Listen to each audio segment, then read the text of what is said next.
Subscribe to my channel and hit the bell icon so you never miss any video from my channel. Yo! On LCameraTV, make sure you like, subscribe, and share all cool things like Facebook and Reddit and Instagram and wherever else. And guys, don't forget to turn your notifications on. I never want y'all to miss a video. You know what I'm saying? Turn your notifications on. You already know what it is. You feel me? Guys, I've been doing a depth chart breakdown, and it's coming towards the end a little bit, whatever, as far as the offense. So the next breakdown I'll be doing, it's kind of like a three-part breakdown because these are smaller positions. So it's only like one position, whatever, so it doesn't take me that much long to break down. But I'll be doing the tight end, the running back, and the quarterback, you know what I'm saying, in this video because, like I said, you know what I'm saying, there's not much competition. And plus, like I said, you know, there's smaller positions, so it's not hard to break them down like that. So definitely a lot to talk about. I don't know if I'm going to have 2 videos or not. It depends how long this video runs. I don't want y'all to be watching, you know, a 30-minute video. But, you know what I'm saying, we'll see how it goes, man. So we got a lot to talk about. So let's get started. So the first group I'm going to talk about is the tight end group. And, you know, the person who's going to be starting it off, whatever, will be the top of the depth chart. Obviously, we already know it's going to be Greg Olsen. You know, multiple 1,000-yard seasons. I think he had 3,000-yard seasons before he got injured last season. A baller, knows the offense. I talk about Greg all the time, whatever. He's amazing, man. He's a great blocking tight end. And not only is he a great blocking tight end, he's a great receiving tight end, man. Greg Olsen be catching one-handed passes. He runs good routes. Even though, I ain't gonna lie, am I the only one who sees Greg Olsen runs? Greg Olsen runs kind of weird, man. He runs like, he kind of swings his arm all the time, whatever. To me, it always makes me laugh. But, you know, as you know, and he's not that fast either, but he finds a way to get open, and he always makes great catches. He has really good hands, man. I love Greg Olsen, man. He's Cam Newton's safety net, man. You definitely know he's starting, so that's not even a question. But the second person after him, you know, was kind of a toss-up, man, until recent news, man. So I'm going to put the second person on the depth chart. It's going to be my man Ian Thomas, man. And the reason why it's going to be Ian Thomas is because, you know, what happened to Chris Manhertz. So Chris Manhertz got injured in mini camp, whatever, and they thought it wasn't going to be that bad of an injury. They thought it was going to hold him out for that long, but it's going to hold him out for the start of training camp. So now what that does is that makes him not really in football shape by the time he does get to training camp, because he hasn't been, you know, training really, you know, on the field with pads on. So that's going to delay him during preseason and everything like that. Whereas Ian Thomas, he gets a full, you know what I'm saying, fresh. He's not injured. And, you know, he's going to come to training camp well, you know, and good, be under Greg Olsen, learn from Greg Olsen. And plus, I already thought Ian Thomas is a better, you know, route runner and has better hands than Chris Manhertz does, because obviously, you know, from what I've seen, he's a pretty good, you know, receiving tight end, but his biggest issue is blocking. You know what I'm saying? He has to work on his blocking a little bit. Well, in training camp, he's gonna put in that work. He's gonna get that work, man. He'll get that extra reps. He's gonna get second team reps. You know what I'm saying? And that's really good for a young player. So I think Ian Thomas, you know, especially if he gets his blocking better, takes the second spot in the depth chart. But you know, that's more because Chris Manhertz went down. I think if Chris Manhertz did not go down, like for the beginning of the training camp, I think he would be number 2 slot. But, you know, injuries happen, man. But I'm just happy that we're getting Chris before the preseason. But, so that leads me to my third person. That is going to be Chris Manhertz. The third person on the depth chart is going to be Chris Manhertz. I think we are keeping 3 tight ends, you know what I'm saying? Because Chris Manhertz, he's a good player, you know what I'm saying? It's just, he got injured, man, you know what I'm saying? So I don't see the Panthers cutting him. I see Ian Thomas taking his spot, but I don't see the Panthers cutting him. So Chris Manhertz is going to be number 3. You know what I'm saying? Obviously, all the reasons why described before, because he had the injury, and I think Ian Thomas is going to have a leg up in training camp. But after that, I ain't going to lie, these guys ain't going to be on the team. But I have to get into them, you know what I'm saying, because they're on the depth chart. I believe that, you know, they're not going to be on the team at the end of the season, or not even in the season, beginning of the season. So that's how I feel, but just let y'all know what I feel. Evan Bayless, he's on the team, whatever. I think he'll be the 4th person on the depth chart, but let's be honest. He's not going to stick around long because, again, we already have Greg Olsen, who's a premier tight end, and then we drafted another tight end, Ian Thomas, and then Chris Manhertz played pretty good, so I don't see him making the team. He might be on the practice squad, we'll see. But Jared Vanderland, that's his name, I'm sorry. You know, kind of different name, but Jared Vanderland, he's not going to be on the team. I don't see him being on the practice squad. I see him being cut. You know what I'm saying? That I see his time being over. You know what I'm saying? So that's the tight end group. You know what I'm saying? Obviously, Greg at the top, holding it down. Ian Thomas comes in at number 2 because of Chris Manhurst's injury. Chris Manhurst number 3. Evan Bayless number 4, which, like I said, I think he'll be a practice squad player. And Jared Vanderland, I don't see him on the team. So the second group I'm gonna talk about is the running backs. But before I get on, get into that, whatever. I want to, rectify this guy's name. His name is Jason Vanderland. I call him Jared Vanderland. Sorry about that, Jason. I ain't gonna lie. When you're not a star player, people kind of forget your name. Sorry about that. You know what I'm saying? Your name is Jason. Whatever. And the second thing I want to talk about before I get into the running back breakdown is that precursor. I did not put Fozzie Whitaker on this list because he tore his ACL. He's on injury reserve. That's the only reason why he's not on the list, whatever. So all the people who are asking about Fozzie Whitaker, that's why I didn't put him on there. Now let's get into the running backs. Obviously, the starting running back on the depth chart is obviously going to be my dog, Christian McCaffrey. You know what I'm saying? Christian McCaffrey was a high draft pick, you know what I'm saying, last year. He had 1,000 yards from scrimmage last year. And from the way North Turner is talking, he sounds like he's going to do a whole new blocking scheme to help them run better, which I think he's going to have a really good year for this year, man. And he also put on some weight, even though some muscle weight, even though he tries to, deny it, whatever.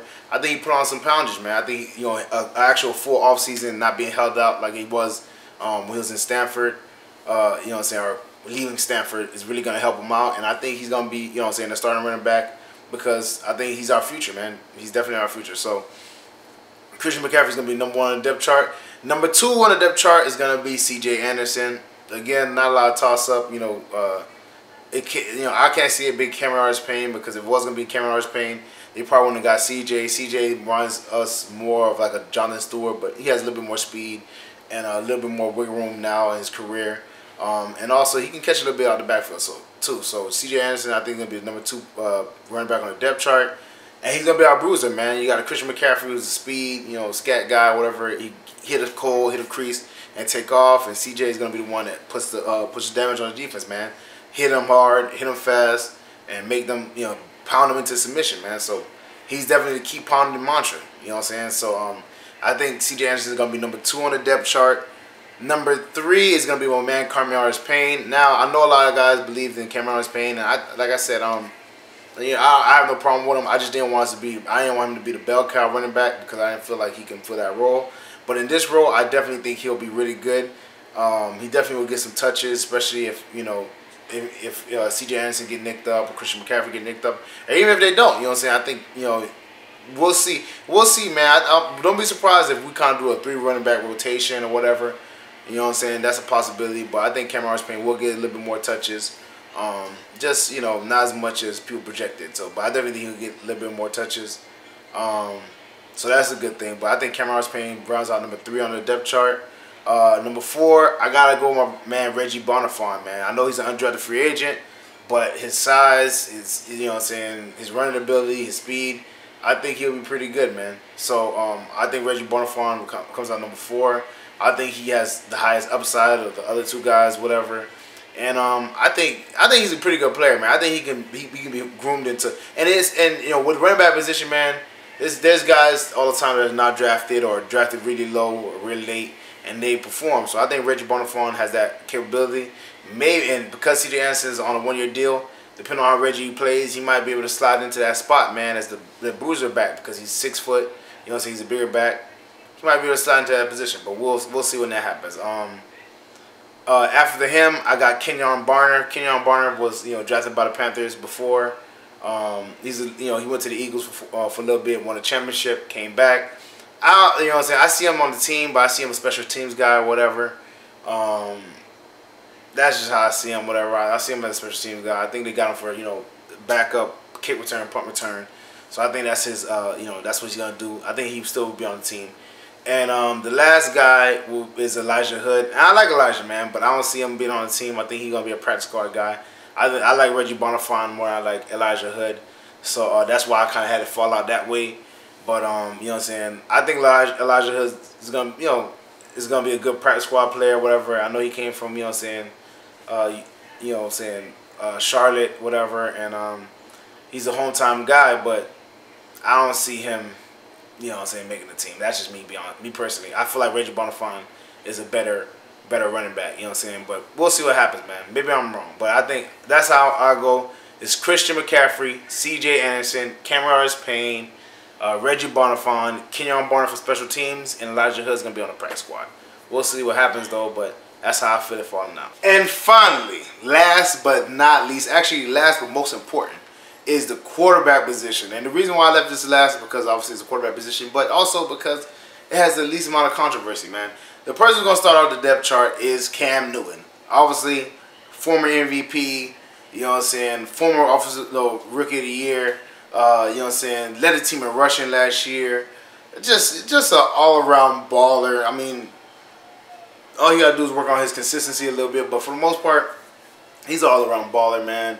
More rushing touchdowns than Steve Young, and his career is still young. I mean, he's just amazing, man. He is amazing. I want to see if he passes Michael Vick for rushing yards for QB, but we'll see what happens. But yeah, Cam Newton is gonna be a starter. That's not even a question. You know what I'm saying? So let's move on past that. The number 2 person is gonna be Garrett Gilbert, man. From what I'm hearing about this guy in training camp, man, he's tearing it up. He's playing really well. He has a really strong arm. But he's looking pretty good, man. I think they're really kind of solidifying him as the 3rd string. You know, anything can happen. Obviously, training camps when, you know what I'm saying, stuff really rises and falls. But we'll see how that plays out. The 3rd player on the depth chart, which I don't see him. I see him probably as a practice squad or maybe not even on the team. I don't know. I don't even see him on the team really. Is Taylor Heinicke. I think we're only gonna keep 2 quarterbacks on you know what I'm saying, on the depth chart. You know what I'm saying, keeping 3 quarterbacks. Maybe we might keep 3. You know what I'm saying. So we've done it before, but Taylor Heinicke, you know what I'm saying, will be, you know what I'm saying, the 3rd string quarterback, whatever. He's played pretty good, whatever. But you know, like I said, I think Garrett Gilbert takes it. I think Taylor Heinicke, you know what I'm saying, is he's good at, you know, reading defense and everything like that, but his arm's not as good as Garrett Gilbert. Garrett Gilbert has a really strong arm, so I think that's why he gets the nod. But Taylor Heinicke is a good player, but I don't know. It's a toss-up between him being, if we keep 3 quarterbacks, then he'll be on the team. If we don't, then I see him as a practice squad or being cut. We'll see how that goes. And the last player, Kyle Allen, I don't see him being on the team at all. He's definitely going to be cut. I guarantee we're going to keep 4 quarterbacks on the team. So I think he's going to be cut, and that's how the quarterbacks fall out. Cam Newton, number 1, Garrett Gilbert, number 2, and Taylor Heinicke, number 3. Kyle Allen gets cut. So that's the situation. That's how I feel about the quarterback room. Like I said, it's not really competition right there, so that's why I kind of did it last. So, well, that's it for me, guys. Make sure you like, subscribe, and share all cool things like Facebook and Reddit and Instagram and wherever else. And guys, don't forget to turn your notifications on. Y'all already know what it is. I don't want y'all to miss another video. Training camp is right around the corner, so you know my videos gonna start ramping up again. You know what I'm saying, especially what happens in training camp, whatever. I definitely want to give y'all the message and the information, whatever. So definitely turn the notifications on, hit the little bell, whatever, so you won't miss a video, man.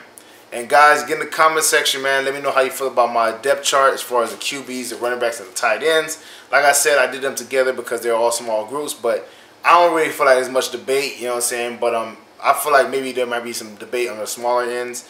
Maybe some people feel Chris Manhurst is still going to be the number 2 on the depth chart over Ian Thomas. Maybe people feel like, you know, Elijah Hood is better than Reggie Bonifant.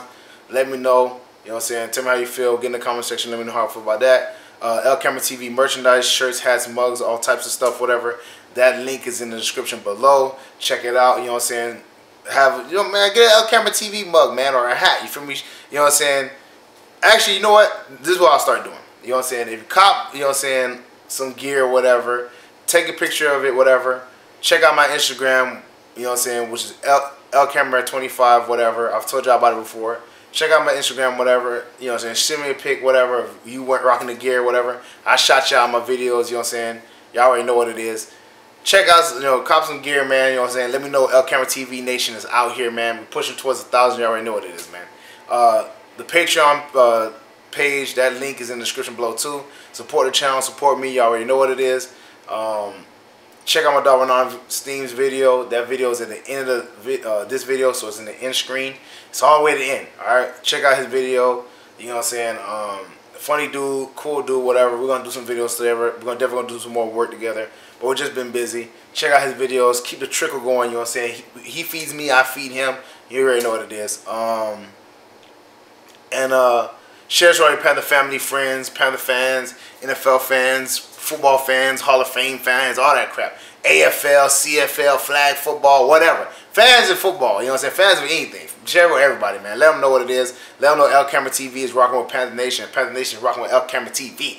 Y'all already know what it is. And thank y'all for all support. Thank y'all for, you know what I'm saying, showing love. You know what I'm saying? Thank y'all, man. Like I said, check out, you know what I'm saying, at LCameraTV. No, I'm sorry, at LCamera25 on my Instagram, whatever. Check me out, man. Show love. Drop pictures. Send messages, man. I want to talk to y'all, man.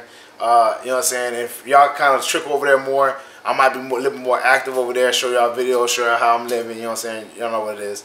And thank y'all for the support, like I said again. And I'll see y'all next time.